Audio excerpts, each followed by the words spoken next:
Presentation এই শব্দটার সাথে আমরা কত বেশি পরিচিত, রাইট? কত ধরনের কাজে আমাদের প্রেজেন্টেশন দিতে হয়, রাইট? আপনি বিজনেস করতে যাচ্ছেন, আপনার প্রেজেন্টেশন লাগবে। আপনি চাকরি করতে যাচ্ছেন, চাকরির ভাইভাই যাবেন, আপনি একটা প্রেজেন্টেশন লাগবে। ইভেন আপনি পড়াশোনা করছেন, আপনি যখন অনার্স লেভেলে পড়তে যাবেন, তখন আপনার একটা প্রেজেন্টেশন লাগবে। প্রেজেন্টেশন বাদে পৃথিবীতে কোনো কাজ হয় সেটা আমার জানা নাই। প্রত্যেকটা কাজেই একটা good presentation is the very good thing for get their job. যে একটা ভালো পজিশনে ভালো কিছু বেটার কিছু করতে গেলে definitely you need to show your presentation. Even কেউ যদি বিয়ে করতে চায়, বিয়ে পক্ষ ছেলে পক্ষের মধ্যেও কিন্তু একটা প্রেজেন্টেশন করতে হয়। যে ছেলে পক্ষ যদি মেয়ে পক্ষের বাসায় যায়, সেখানে কিন্তু গিয়ে মেয়েটার সমস্ত কিছু ক্ষেত্রে কিন্তু একটা প্রেজেন্টেশন থাকে।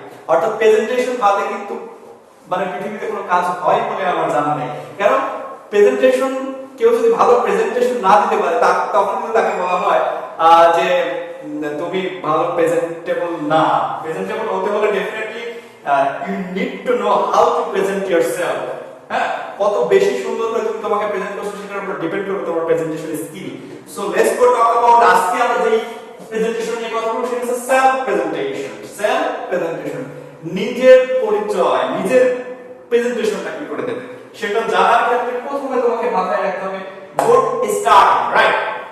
যে কোনো কাজের ক্ষেত্রে তোমাকে স্টার্টিংটা অনেক বেশি ফোকাস করতে হবে, অনেক বেশি ইফেক্টিভ হতে হবে।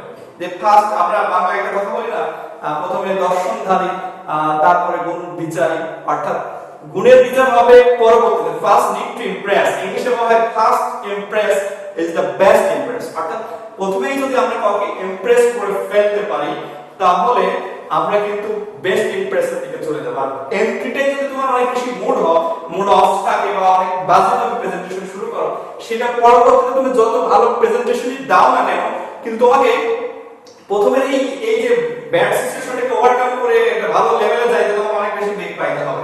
So need to first ensure যে তোমার ফার্স্ট এন্ট্রি যেটা সেটা অনেক বেশি ইফেক্টিভ হতে হবে। এন্ড দেন প্রথমেই তোমার মনে রাখতে হবে নেম। তুমি যখন তোমার সেলফ প্রেজেন্টেশন দিতে থাকবে, তখন তুমি তোমার first of all you have to show your name. এভাবে বলতে পারো my name is Saiful Islam, or I am Saiful Islam, I am in front of you, I am Saiful Islam, right? এভাবে তোমার নেম বলার পরে তুমি চলে যাও তোমার ন্যাশনাল আইডেন্টিটি। তুমি কোন দেশের নাগরিক? তুমি হতে পারো বাংলাদেশী, হতে পারো তুমি ক্যানাডিয়ান, হতে পারো তুমি আমেরিকান, হতে পারো তুমি অস্ট্রেলিয়ান অর নিউজিল্যান্ড, হ্যাঁ, তুমি যে কোনো দেশের অধিবাসী হতে পারো। তো first of all you have to say your name and then you show your identity, national identity. যে I am Bangladeshi, or I am Indian, I am Canadian, I am Australian, or I am American, right?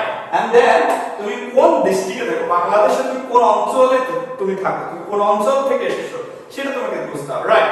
And then তুমি ওই অঞ্চলে কি নিজের বাসায় থাকো, ভাড়া বাড়ি থাকো, রেসিডেন্টে কোথায়, রেসিডেন্সিয়াল এরিয়াটা কি সেটা তোমাকে সুন্দর করে বলতে হবে। And then ফ্যামিলিটা খুবই important. When you say something about yourself and then ultimately family come in yourself introduce, right? Self introduce এর পর ফ্যামিলি আসে। তাহলে প্রত্যেকটা মানুষের কোনো না কোনো একটা ফ্যামিলির অন্তর্গত। তাহলে তোমার ফ্যামিলিটা খুব সুন্দর এখানে প্রেজেন্টেশন দিতে হবে in your self presentation, right? যে I have a small family, or I live in the একটা বড় ফ্যামিলিতে তুমি বসবাস করো, অথবা ছোট ফ্যামিলিতে বসবাস করো, অথবা তুমি যে ফ্যামিলিতে বসবাস করো সেই ফ্যামিলির সিম্পটম যে আমাদের ফ্যামিলিতে কিছু অভাবটি রয়েছে, আমাদের ফ্যামিলিতে কিছু ঘাটতি বা অভাব রয়েছে, বাট আমাদের ফ্যামিলিতে কিন্তু সুখের কোনো অভাব নাই। হ্যাঁ, আমাদের ফ্যামিলিতে শান্তির কোনো অভাব নাই। আমরা খুবই কোঅপারেশন, একজন আরেকজনের প্রতি আমরা বেশি caring. So I feel proud to be a born in my family. যে আমি আমার পরিবারে, আল্লাহ তাআলা আমাকে এখানে জন্মগ্রহণ করার কারণে আমি খুবই গর্বিত এবং খুবই খুশি। এইভাবে তোমার ফ্যামিলিকে রিপ্রেজেন্ট করবে। And then aim in life, right? It's very important to show yourself as presentation. যে এইমটা তোমার কি হবে, এইমটার ক্ষেত্রে খুবই ফোকাস থাকতে হবে। যে তুমি এখন যদি একটা চাকরিতে যাও, তুমি যদি অনার্স বা কোনো ভাইভা প্রেজেন্টেশনে যাও, তাহলে তখন তোমার ওই এইমটা তোমাকে ইনক্লুড করতে হবে যে আমি এই এইমটা ধারণ করছি। জবের ক্ষেত্রে জবের ধারণ করবে। এন্ড দেন ফিউচার প্ল্যান, এই যে এখানে বলা হচ্ছে ফিউচার প্ল্যান। ফিউচার প্ল্যানটা কি? ফিউচার প্ল্যান তুমি 5 বছর পরে, 10 বছর পরে তুমি তোমার লাইফ স্টাইলটাকে কোথায় নিয়ে যাইতে চাচ্ছ। ইভেন তুমি 10 বছর পরে কি কোন অবস্থানে তুমি অবস্থান করবে সেটা তোমার ফিউচার প্ল্যান, বা তোমার মহৎ কোন কাজের উদ্দেশ্য থাকতে পারে এই ফিউচার প্ল্যানের মধ্যে, যে তুমি এই ফিউচার প্ল্যান যে আমি 10 বছর পরে একটা বৃদ্ধাশ্রম করবো, আমি 10 বছর পরে অতগুলো গাছ লাগাবো, পরিবেশ নিয়ে কাজ করবো, আমি একটি স্কুল দিতে পারি, বা তুমি একটা কলেজ দিতে পারো, অথবা তুমি একটা সোশ্যাল ফান্ড করতে পারো, আর বেকার সমস্যা নিয়ে তুমি কাজ করতে পারো। What is your future plan after 10 years back? 10 বছর পরে তুমি তোমার ফিউচার প্ল্যানটা কি? You have to show in your presentation. And then প্রত্যেকটা মানুষের ক্ষেত্রেই কিন্তু এটা খুবই ফোকাস, যে সব মানুষের সবকিছু ভালো লাগে না, আবার সব মানুষেরই সবকিছু ভালো লাগে ব্যাপারটা এরকম নয়।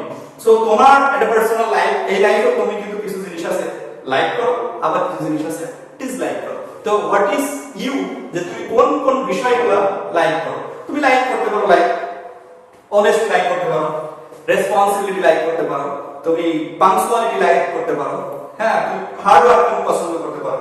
তো এইগুলো মানুষ লাইক করে, এগুলো করে।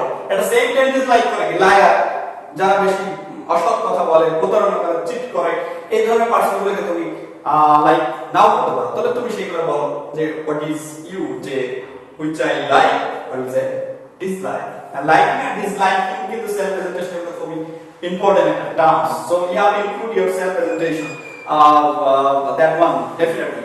And then সব কিছু একটা মানুষ করে, তার সেলফ প্রেজেন্টেশনের মধ্যে কর্ম থাকে, লাইকিং থাকে, ডিসলাইকিং থাকে, everything you have done, but don't forget you have always your activities. অর্থাৎ তুমি তোমার নির্দিষ্ট সময়ের মধ্যে সমস্ত কাজ করার পরে কিছু সময় তুমি পাও, সেই সময়টা তুমি খুবই নিজের মতো করে কাটাও, রাইট? নিজের মতো করে যখন কাটাইতে যাবে, তখন সেই সেলফ লেজারমেন্টটা তুমি কিভাবে কাটাও সেটাও কিন্তু তোমাকে বলতে হবে। অনেকে গান শুনে তার অবসর সময়, অনেকেই মুভি দেখে, অনেকে কোথাও ঘুরতে যায়, অনেকে তোমার নতুন কিছু লেখে, অনেকে ঘুমাইতে পছন্দ করে। I don't know exactly what are you, যে তুমি যেটা পছন্দ করো। হ্যাঁ, পছন্দ করার ক্ষেত্রে সেলফ রিকোয়ারমেন্টটা কিন্তু লেজার অ্যাক্টিভিটিসটা তোমাকে মাথায় রাখতে হবে, যে এই বিষয়গুলো আমরা সেলফ অ্যাক্টিভিটিসের মধ্যে আমরা করি, ঠিক আছে? এন্ড দেন এন্ডিং এর ক্ষেত্রে তোমাকে ভেরি ফোকাস রাখতে হবে, যেরকম ভাবে তুমি শুরু করেছিলে। এন্ড দেন শেষের ক্ষেত্রে তোমাকে মাথায় রাখতে হবে যে অত্যন্ত সুন্দর করে আমি বিষয়টা শেষ করব। এন্ড দেন শেষ করা বিষয়টা তোমার মাথায় রাখতে হবে। That's all about you. যে সেলফ প্রেজেন্টেশনের ক্ষেত্রে তুমি এই বিষয়গুলো অত্যন্ত ফোকাস করবে, এন্ড দেন আশা করি তুমি যে কোনো সেলফ প্রেজেন্টেশনের ক্ষেত্রে তুমি অনেক বেশি সময়ের সাথে এগিয়ে থাকবে। ধন্যবাদ সবাইকে। আজকে এই পর্যন্ত সেলফ প্রেজেন্টেশন।